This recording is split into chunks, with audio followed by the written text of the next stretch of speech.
یا ایھا الذین آمنوا استعینوا بالصبر والصلاۃ ان اللہ مع الصابرین ولا تقولوا لمن يقتل في سبيل الله اموات بل احیاء ولکن لا تشعرون وَلَنَبْلُوَنَّكُمْ بِشَيْءٍ مِّنَ الْخَوْفِ وَالْجُوعِ وَنَقْصٍ مِّنَ الْأَمْوَالِ وَالْأَنفُسِ وَالثَّمَرَاتِ وَبَشِّرِ الصَّابِرِينَ الَّذِينَ إِذَا أَصَابَتْهُم مُّصِيبَةٌ قَالُوا إِنَّا لِلَّهِ وَإِنَّا إِلَيْهِ رَاجِعُونَ قال اللہ تعالیٰ في شان نبینا مخبرا وعامرا ان اللہ وملائکته یصلون علی النبی یا ایھا الذین آمنوا صلوا علیہ وسلموا تسلیما اللهم صل علی سیدنا مولانا محمد وعلى آل سیدنا مولانا محمد وعلى رسول اللہ صلی اللہ تعالی علیہ وسلم.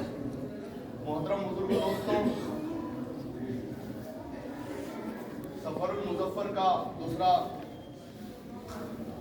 ہفتہ شروع ہے. تقریباً ماہ محرم الحرام سے آپ لوگ جو جلدی آتے ہیں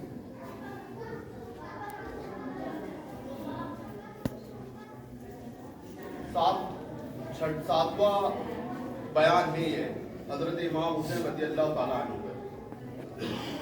اور آپ نے ایک بات غور کری ہوگی کہ ہر خطاب میں خطبے کے دوران یہی آیت کریمہ کا تلاوت کی گئی، یا ایھا الذین آمنوا استعینوا بالصبر والصلاۃ. آیت یہی رہی، مضمون ہر ہفتے بدلتا رہا. آج اس آیت کی تفسیر ہے انشاءاللہ الرحمن، اور اگلے ہفتے سے پھر کوئی رہے گا شہیدان کربلا پہ، لیکن کوئی دوسری آیت مبارک سورۃ مبارک پہ کی تلاوت کی جائے گی. بہرحال آپ کو بتایا گیا کہ یہ اصول تھا سبط پیغمبر کے سامنے، ہرگز کبھی جھکو نہ ستمگر کے سامنے. تھرا گیا تھا تیغ سے میدان کربلا، گھیرا نہ کوئی بھی علی اکبر کے سامنے. وہ پیاس کیسی پیاس تھی جو تیر سے بجھی، کوثر کا جام آیا تھا شبر کے سامنے. وہ تاریخ میں جواب نہیں اس نماز کا، شبیر نے پڑھی تھی جو منظر کے سامنے. اور وہ تو جانتے تھے مرضی مولا ہے ورنہ یہ، وہ تو جانتے تھے مرضی مولا ہے ورنہ یہ، فوج یزید کیا تھی 72 کے سامنے. حضرت امام حسین رضی اللہ تعالیٰ عنہ نے ظلم، جبر، کرپشن، اسلام کی حدود کی خلاف ورزی، منکر پہ قائم جو حکومت تھی اس کے خلاف آواز بلند کی اور یزید کی بیعت کرنے سے انکار کر دیا. حضرت امام حسین رضی اللہ تعالیٰ عنہ نے کربلا کے میدان میں جو شجاعت اور جواں مردی کے ظہر دکھائے تو تا قیامت تک آنے والے مسلمانوں کے لیے ایک رہنمائی پیش کرتے ہیں. کیونکہ بڑی بڑی شہادتیں ہوئی،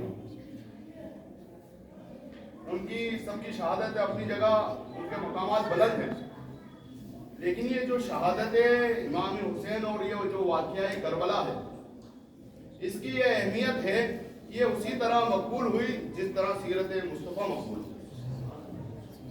اس کا چرچا قیامت تک جاری اور ساری رہے گا. حضرت امام حسین رضی اللہ تعالیٰ عنہ نے کربلا کے میدان میں جو شجاعت اور جواں مردی کے حوصلے دکھائے، اپنے بھائی، بھتیجے، بھانجے، یہاں تک کہ خود کی جان اللہ تبارک و تعالیٰ کی راہ میں پیش کر دی اور مسلمانوں کو حوصلہ و جذبہ دیا. 3 معیار حضور پاک صلی اللہ تعالیٰ علیہ وسلم نے مقرر کیے سب معاملوں کو لے کر، جو پچھلی بار بھی بتائے گئے تھے کہ جب بھی ایسا موقع آئے تو مسلمان کیا کرے گا. تو حضور پاک صلی اللہ تعالیٰ علیہ وسلم نے 3 معیار مقرر کیے. آپ صلی اللہ تعالیٰ علیہ وسلم نے فرمایا، حافظ عرفان صاحب ادھر آ جاؤ، حافظ عرفان صاحب. حضور پاک صلی اللہ تعالیٰ علیہ وسلم نے 3 معیار مقرر کیے. من رأى منكم منكرا فليغيره بيده فإن لم يستطع فبلسانه وَإِن لَّمْ يَسْتَطِعْ فَبِقَلْبِهِ ذَلِكَ أَضْعَفُ الْإِيمَانِ۔ حضور پاک صلی اللہ علیہ وسلم نے 3 معیار مقرر کیے کہ جب بھی تم کو کھلے بندے جو چیز نظر آئے، جو نظام منکر پہ قائم ہو، ظلم پہ قائم ہو، صبر پہ قائم ہو، شریعت کی خلاف ورزی پہ قائم ہو، کرپشن پہ قائم ہو، جہاں اسلام کا اور مسلمانوں کا پیسہ لوٹا جا رہا ہو، شریعت کو پامال کیا جا رہا ہو، تو ہر مسلمان پہ فرض ہے کہ وہ اپنی پوری طاقت کے ساتھ ان کے خلاف ڈٹ جائے۔ فَلْيُغِرُّ بِيَدِهِ، اپنی پوری طاقت کے ساتھ اس کے ساتھ ڈٹ جائے اور اس نظام کو بدلنے کی کوشش کرے جو نظام منکر پہ قائم ہے، ظلم پہ قائم ہے، جبر پہ قائم ہے۔ یہ پہلا معیار حضور پاک صلی اللہ علیہ وسلم نے مقرر فرمایا۔ پھر آپ نے آنے والی امت کو دیکھا، اور سب امت کے آنے والے سبھی لوگوں پہ حضور پاک صلی اللہ علیہ وسلم نے کرم فرمایا کہ ہر ایک کے دل میں ایسا کلیجہ نہیں ہوتا، چھوٹے کلیجے کے بھی لوگ رہتے ہیں، ہر کسی میں یہ طاقت نہیں ہے کہ ظلم کے خلاف جا کے ڈٹ جائے، جیسے حضرت امام حسین رضی اللہ تعالیٰ عنہ، سب کے دل میں ایسی طاقت نہیں رہے گی، کمزور لوگ بھی رہیں گے۔ تو پھر حضور پاک صلی اللہ علیہ وسلم نے فرمایا فَإِن لَّمْ يَسْتَطِعْ فَبِلِسَانِهِ، اگر تم ڈٹ نہیں سکتے تو پھر اس کے خلاف زبان سے برا کرو، فَبِلِسَانِهِ، زبان سے آواز اٹھاؤ، اس کو برا کرو، یا تو ڈٹ جاؤ یا زبان سے برا کرو۔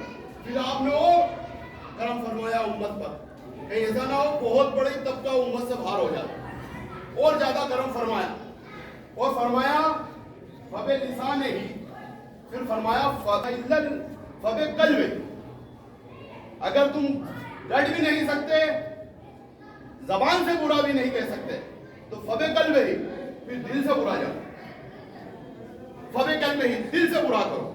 پھر اس کے لیے فرمایا ذَلِكَ أَضْعَفُ الْإِيمَانِ، لیکن یہ تمہارے ایمان کا آخری حصہ رہے گا۔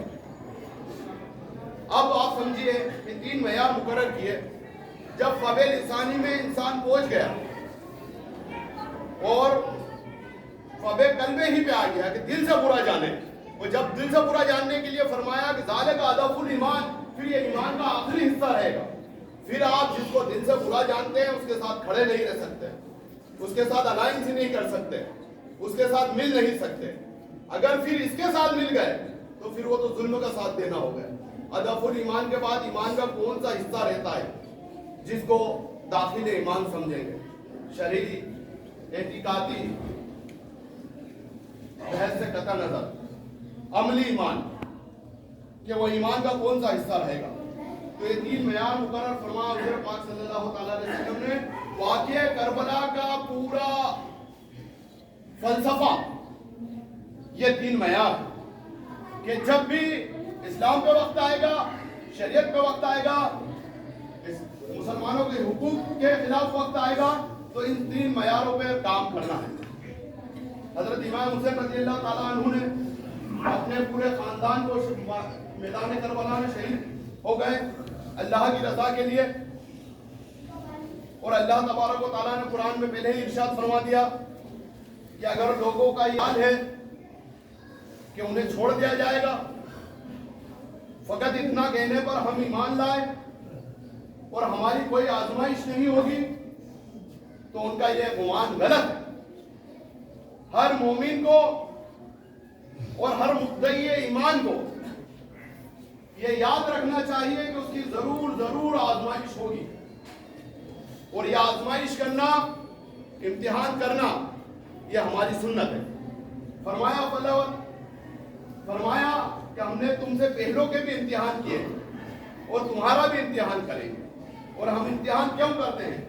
وَلَيَعْلَمَنَّ اللَّهُ الَّذِينَ صَدَقُوا وَلَيَعْلَمَنَّ الْكَاذِبِينَ، تاکہ اللہ تعالیٰ ظاہر کر دے ان لوگوں کو جو سچے ہیں، اور ظاہر کر دے ان لوگوں کو جو جھوٹے ہیں۔ یاد رکھیے اللہ تبارک و تعالیٰ عالم الغیب والشہادہ ہے، وہ تو ہر بات پہلے سے ہی جانتا ہے، لیکن وہ ظاہر اس لیے کرتا ہے کہ لوگوں کا صبر و استقلال لوگوں پر ظاہر ہو جائے، اور لوگ جان لے کہ اللہ کے بندے اللہ کی راہ میں کس قدر ثابت قدم ہے کہ دنیا کی کوئی طاقت ان کے قدموں میں تزلزل پیدا نہیں کر سکتی. اور یہ بھی ظاہر کر دے کہ کون لوگ جھوٹے ہیں, کون لوگ ہیں جو صرف زبانی کلامی جمع خرچہ کرتے ہیں لیکن میدان عمل میں ایمان کی استقامت پر ثابت قدم نہیں رہتے بلکہ وہ متزلزل ہو جاتے ہیں. تو اللہ تبارک تعالیٰ کی یہ حکمت ہے کہ اللہ تعالیٰ ارشاد فرماتا ہے, یہ حکمت ہے کہ وہ ظاہر کرتا ہے کہ لوگوں کو پتہ چل جائے کون اللہ کی راہ میں ثابت قدم ہے اور کون متزلزل ہے. اللہ تبارک و تعالیٰ قرآن پاک میں ارشاد فرماتا ہے وَلَنَبْلُوَنَّكُمْ بِشَيْءٍ مِنَ الْخَوْفِ وَالْجُوعِ وَنَقْصٍ مِنَ الْأَمْوَالِ وَالْأَنفُسِ وَالثَّمَرَاتِ. ہم ضرور تمہاری آزمائش کریں گے, تمہارا امتحان کریں گے. کس چیز کے ساتھ؟ من الخوف ہے, کبھی تم کو خوف میں مبتلا کر کے آزمائیں گے. والجوع ہے, اور کبھی تمہیں بھوک میں مبتلا کر کے آزمائیں گے. والانفس ہے, اور کبھی تمہاری جان لے کر. والثمرات, اور کبھی پھلوں سے. علماء تفسیر فرماتے ہیں یہاں پھلوں سے مراد بچے. تو اللہ تبارک و تعالیٰ نے ارشاد فرمایا کہ ہم ضرور تمہاری آزمائش کریں گے, تمہارا امتحان کریں گے. کبھی تمہیں خوف میں مبتلا کر کے آزمائیں گے, کبھی تمہیں بھوک میں مبتلا کر کے آزمائیں گے, کبھی تمہاری جان لے کر تمہیں آزمائیں گے, اور کبھی تمہارے بچے لے کر تم کو آزمائیں گے. وہ دیکھیں گے کہ ایمان کی استقامت کے وقت کون ثابت قدم رہتا ہے اور کون متزلزل ہو جاتا ہے. چنانچہ فرمایا وَبَشِّرِ الصَّابِرِينَ, میرے حبیب صبر کرنے والے کو خوشخبری دے دو. میرے حبیب صبر کرنے والوں کو خوشخبری دے دو. صبر کرنے والے کون ہیں؟ الذین اذا اصحابتهم مصیبت.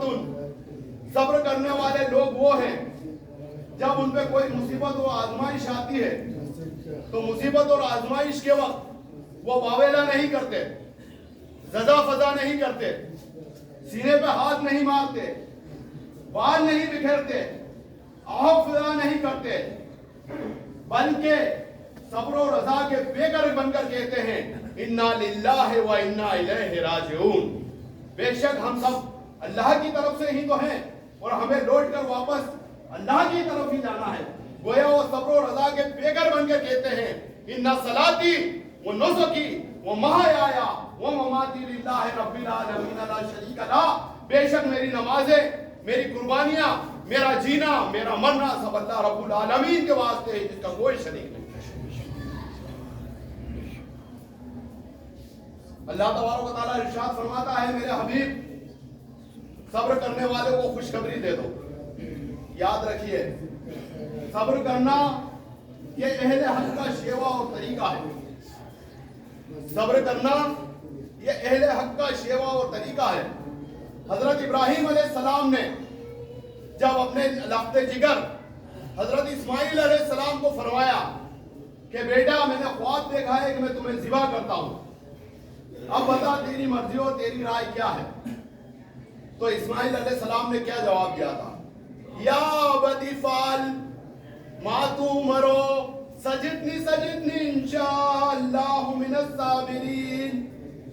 یہ میرا ابا جان بے شک کر دیجئے جس بات کا آپ کو حکم ہوا ہے, انشاءاللہ آپ مجھے صابروں میں سے پائیں. دیکھیے اسماعیل علیہ السلام نے کیا جواب دیا کہ انشاءاللہ آپ مجھے صابروں میں سے پائیں گے. چھری چلے نہ چلے, گردن کٹے یا نہ کٹے, لیکن میرے بدن میں جنبش نہیں ہوگی. معلوم ہوا کہ اہل حق کا ہمیشہ سے یہی طریقہ رہا ہے کہ اہل حق سے ہر معاملے میں صبر کیا ہے اور ایمان کی استقامت میں ثابت قدم رہے. حضرت یعقوب علیہ السلام کے فرزند جب یوسف علیہ السلام کو ان کے بھائی کو دھوکے کے ساتھ باہر لے گئے, انہیں مارا پیٹا, طرح کی اذیت پہنچائی, ان کی قمیض اتاری اور ان کو سوکھے کنویں میں پھینک دیا. اس قمیض پر جھوٹا خون لگا کر یعنی کہ ایک جانور کو ذبح کر اس کا جھوٹا خون اس قمیض پہ لگا دیا. وہ رات کے وقت آہو بکا کرتے ہوئے پہنچے اور کہا ابا جان یوسف کو بھیڑیا کھا گیا, ابا جان یوسف کو بھیڑیا کھا گیا. تو یعقوب علیہ السلام نے جواب دیا کہ یہ تم جو بیان کر رہے ہو یہ سب تمہاری نفسوں کی شرارتیں ہیں. یوسف کو بھیڑیے نے نہیں کھایا لیکن اصل حقیقت تو میں جانتا ہوں. لیکن اللہ نے مجھے حکم دے رکھا ہے کہ میں صبر کروں. دیکھیے جنہوں نے مارا تھا, جنہوں نے جھوٹا خون لگایا, جنہوں نے آہو بکا کی, وہی چلاتے اور جھوٹ بولتے ہوئے آئے. جن کا محبوب جدا ہو گیا تھا انہوں نے اس طرح کا کوئی کام نہیں کیا. اور یہی کام تھا جو حضرت امام حسین رضی اللہ تعالیٰ عنہ نے کربلا کے میدان میں کیا. حضرت امام حسین رضی اللہ تعالیٰ عنہ نے اپنے بال بچے بھائی بھتیجوں کی قربانی دی, اور کربلا کے میدان میں آ کر حضرت امام حسین نے یزیدیوں کو مخاطب کر کے بھی اعلان کیا, اور کربلا کے میدان میں آ کے آخری وقت میں امام حسین نے سجدہ ادا کیا, اور سجدہ ادا کر کے حضرت امام حسین نے کہا کہ مولا میرے دیوانے کو تو دنیا دیکھے گی, کربلا میں اپنے دیوانے کی دیوانگی تو دیکھ, کیا یہ عذاب تجھے پسند آ رہی ہے؟ جان دے رہے ہیں امام حسین, اور آواز آ رہی ہے آتش غیبی کی, یا ایھا النفس المطمئنہ, یہ نفس مطمئنہ ہم تجھ سے راضی ہیں, تو ہم سے راضی ہو جا. فادخلی بعبادی وادخلی جنتی, اور ہم نے جو وعدہ کیا تھا وہ جنت کی طرف آ جا. تو پیغام یہی ہے کربلا کا کہ مسلمان اسلام کے لیے ٹوٹ سکتا ہے لیکن اسلام کو ٹوٹنے نہیں دے سکتا. امام حسین کی شہادت ہمیں پیغام دیتی ہے کہ مسلمان اپنے سینے پر تیر کھا سکتا ہے لیکن اسلام کے اوپر تیر نہیں آنے دے سکتا. بزدلانہ ماحول میں امام کی شجاعت مند زندگی ہماری بہترین رہنما ہے. اس بزدلانہ ماحول میں امام کا سر کٹنا ہمیں حوصلہ دیتا ہے. تمہارے نام سے کروٹ بدل نہیں سکتا, ہمارے نام سے آواز دو زمانے کو.